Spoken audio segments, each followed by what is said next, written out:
Peace. Welcome to the channel Hands to the Plow. Today I have an article and it is titled 11 Factors That Increase the Risk of Child Sexual Abuse. Alright, risk increaser 1, stressful home environment. Children with low self-esteem, with low confidence in their surroundings, particularly at home, are vulnerable to an adult who promises stability and security, even if the stability comes with other unwanted behaviors. Children with a stressful home life may also feel that they want to confide in a parent, that they cannot confide in a parent because the parent is already burdened with so many problems and may not respond well. And for the tip, it is impossible to avoid stress, especially as a parent, but being aware of how your stress affects your child and how you can manage it will go a long way. Continually assure your child that they can always confide in you, no matter how stressed you may appear. If your child does confide in you, follow through on those assurances you made. If you are in a situation or relationship that is unsafe for you and your child, get help immediately. It is important to remove a child and yourself from a harmful environment as soon as possible. Risk increaser 2, low self-esteem. Children with low self-esteem are especially vulnerable due to needs for affection, admiration, and acceptance. This is especially true for children who are targets of bullying, whose parents also display low self-esteem. Children with low self-esteem are more likely to be drawn to those who offer flattery, gifts, and special attention. Without feelings of self-worth, a child may not see the value in the boundaries, respect, and consent they are entitled to. And the tip is you can help your child build their self-esteem by identifying a hobby, activity, or a skill they enjoy. And I would add to that, and I would say first and foremost, um, by incorporating the scriptures, the word, the Bible, and a community, fellowshipping with like minded believers. That would be first and foremost, I would say. Having the Bible and the word, and not just talking about it, but actually applying it as a way of life, like keeping the biblical holy days, for example. And yeah, it says also we can identify hobbies or skills.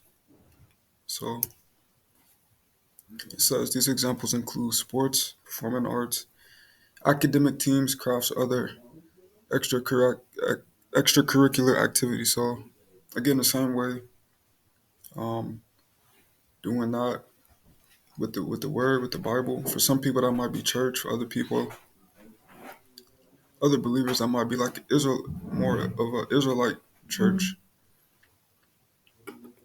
All right, apologize for the background noise. Risk increaser 3. It says unmonitored access to technology. Technology provides limits ways to nurture your child's education, creativity, and communication. Unfortunately, technology is also a perpetrator's playground. The internet provides them with significantly greater access to potential targets, along with added anonymity and the ability to keep things secret. The phones, tablets, or laptops in your home can be gateways for interaction between a perpetrator and your child.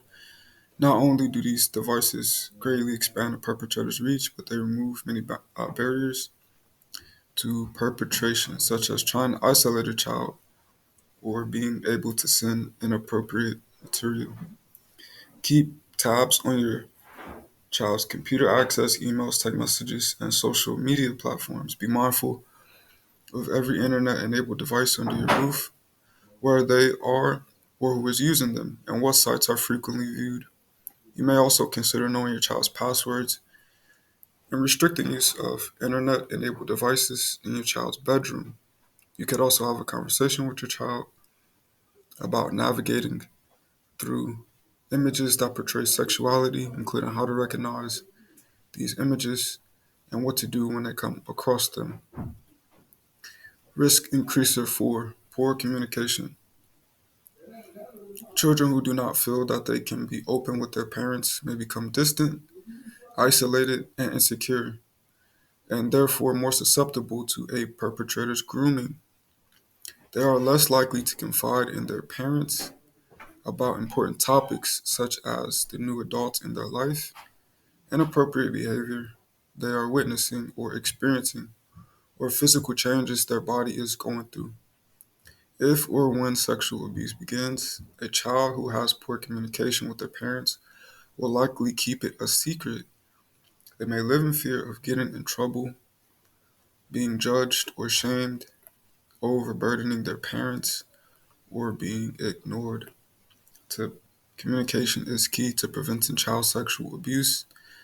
You can make all the difference by initiating continuous two-way age-appropriate discussions with your child that fit their level of maturity and understanding.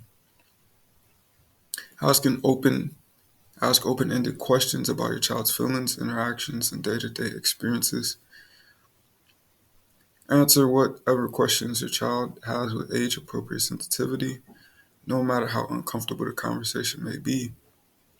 If you establish this pattern of open communication with your child early, they will make it a habit of confiding in you for support when they need it most.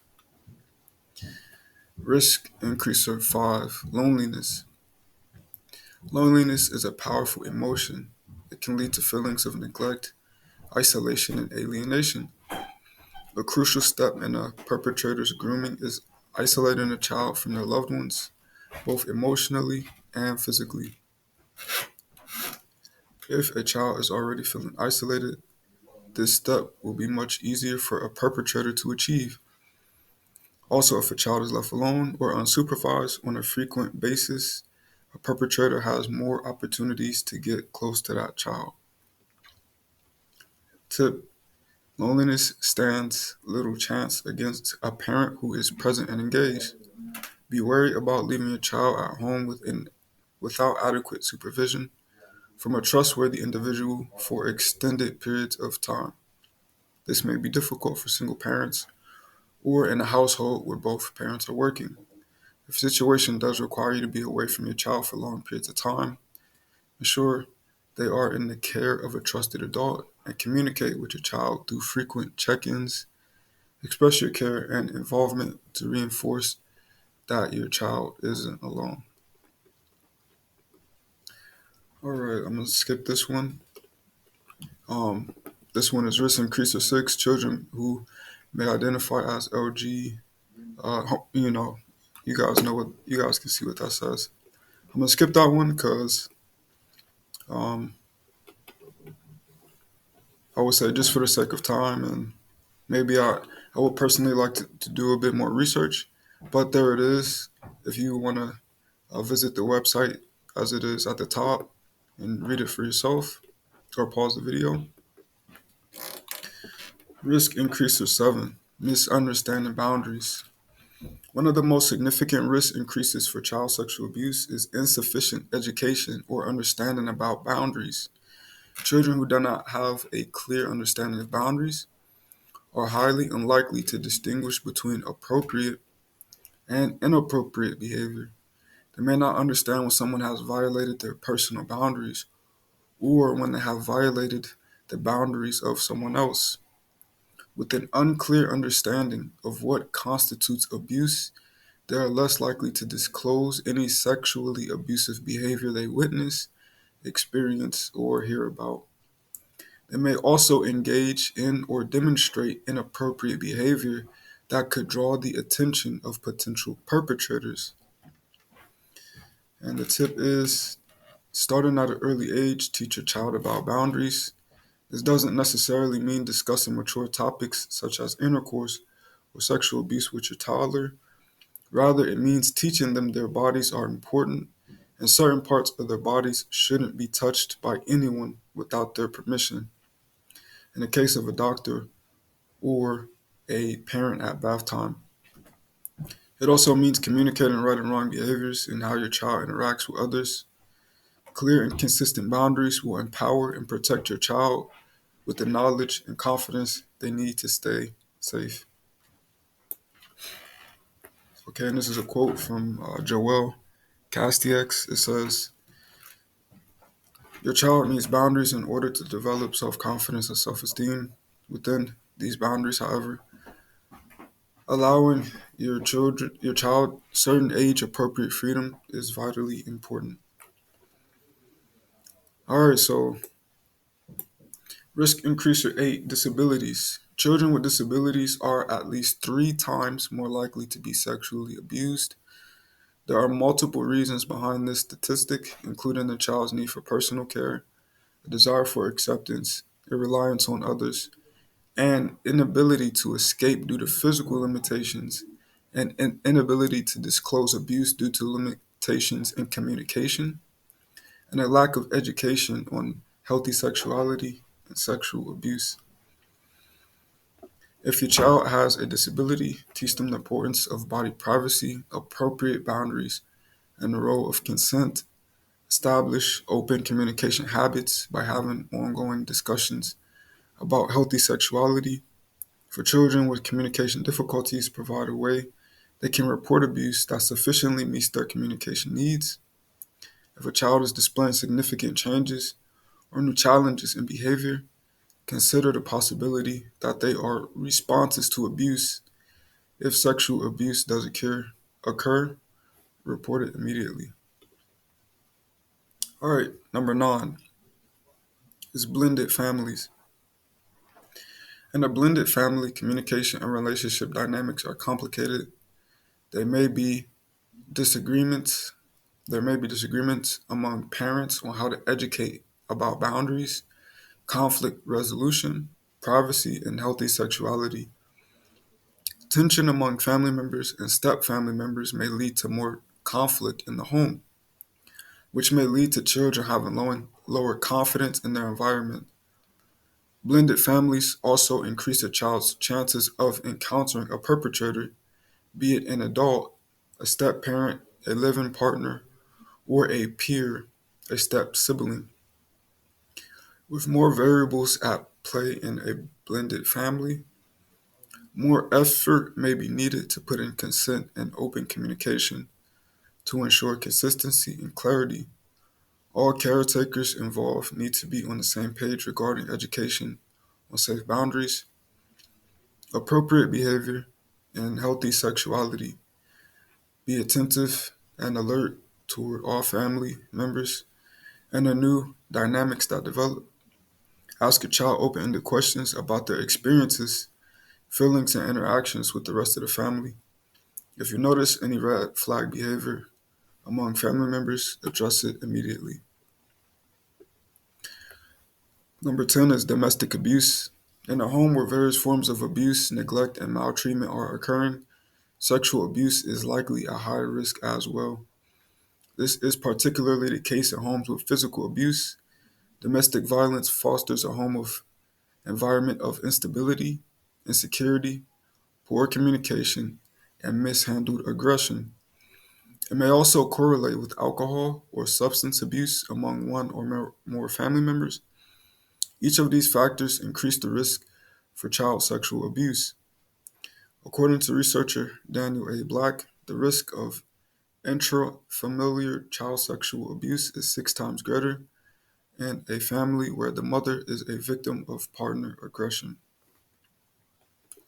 Okay, and if you read the tip, they have some resources available.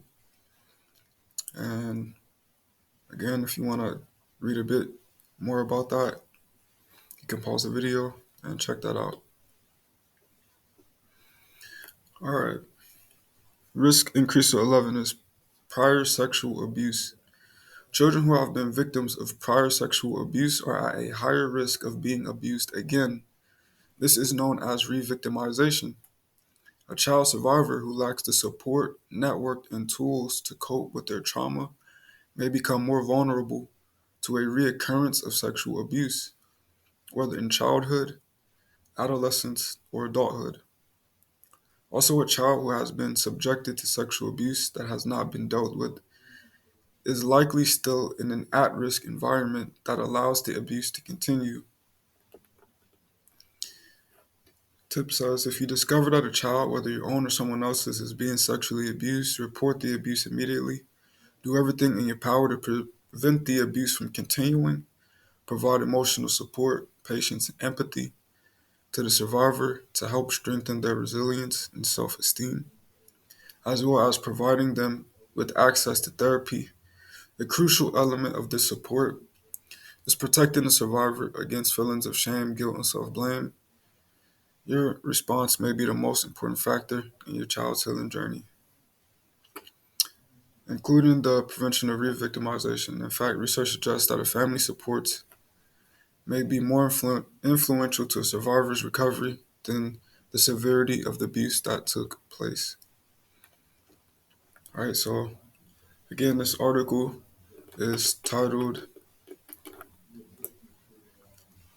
11 Factors That Increase the Risk of Child Sexual Abuse. This is on Subprea.com, and this is the author, Brienne Allison.